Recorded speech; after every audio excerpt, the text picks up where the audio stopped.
Your morning news now. Today is the official launch of the White House's new website, covidtests.gov, but it rolled out yesterday, allowing Americans to order 4 at-home rapid tests to be shipped out in the next week or so. The Omicron variant is causing COVID cases to surge across much of the nation. Debate is expected in the Senate and possibly a vote on voting rights. Democrats are pushing a bill that would allow early voting, vote by mail in every state, and make Election Day a national holiday. But they have an uphill battle with 2 holdouts in their own party and Republican dissent. 3 police officers in a Philadelphia suburb are scheduled to be in court next week, charged with voluntary and involuntary manslaughter and reckless endangerment.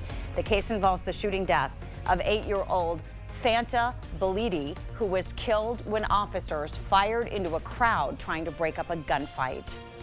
The TSA says its agents confiscated 6,000 guns at checkpoints nationwide, beating the 2019 record by more than 1,500. About 86% of those firearms were loaded. Atlanta's Hartsfield-Jackson was at the top of the TSA's list. Dallas, Houston, Phoenix, and Nashville round out the top 5. You can take a gun onto a plane, but only in checked luggage. The fine of nearly $14,000 is in addition to any local law enforcement charges. Mostly clear skies this morning with temperatures into those single-digit readings, and it looks like those windy conditions will continue throughout the day with increasing clouds. Skies turning cloudy late this afternoon to this evening. High today of 15 degrees. The Wisconsin Department of Transportation Division of Motor Vehicles is implementing a temporary waiver to get more school bus drivers back on the road. School districts statewide are dealing with a bus driver shortage. To recruit more drivers, the DMV is waiving the under-the-hood engine components portion of the license test until the end of March. All other components of the written and road tests will remain in place. The DMV also sent a letter to nearly 1,000 former drivers who let their school bus license lapse, encouraging interested drivers to renew their endorsement. More than 70 acts will take part in the 13th edition of Winona's Midwest Music Fest.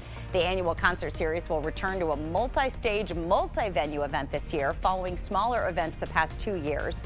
The 2-day festival starts April 29th. Information about the lacrosse portion of the festival, set for this September, will be released closer to the event date. Now you can find everything we know so far at news8000.com. The Minnesota State Fair is making some changes. Beginning this summer, you'll have to pay more to get in, and fair hours will be a bit shorter. Tickets are going up $1 to $17 for adults and $15 for kids and seniors. Gates will open an hour later and close an hour earlier. And the most Wisconsin news so far this week, cheddar and mozzarella may be getting snubbed. State lawmakers held a public hearing Tuesday to discuss making Colby the official cheese of Wisconsin. The proposal was introduced back in the 90s and again in 2019, but is yet to get approval. Residents and lawmakers have tried for years to give Colby the honor because of its birthplace, Colby, Wisconsin, which is on the Clark Marathon County line. Temperatures this morning into the single digits, mostly clear, a little bit breezy though. Skies turn cloudy throughout as we head into the afternoon and into the evening. High today of 15 to 25 mile-per-hour winds, making things chilly. So there's more local news for you coming up at 6. Wisconsin Republicans have introduced a new package of bills intended to address the labor shortage, what these bills entail, and a projected voting timeline. And if you enjoy some spirited competition but want to do so from the comfort of your own home, La Crosse Public Library has just the challenge for you. We've got more on that coming up. It is 5:56, and we'll be back right after this.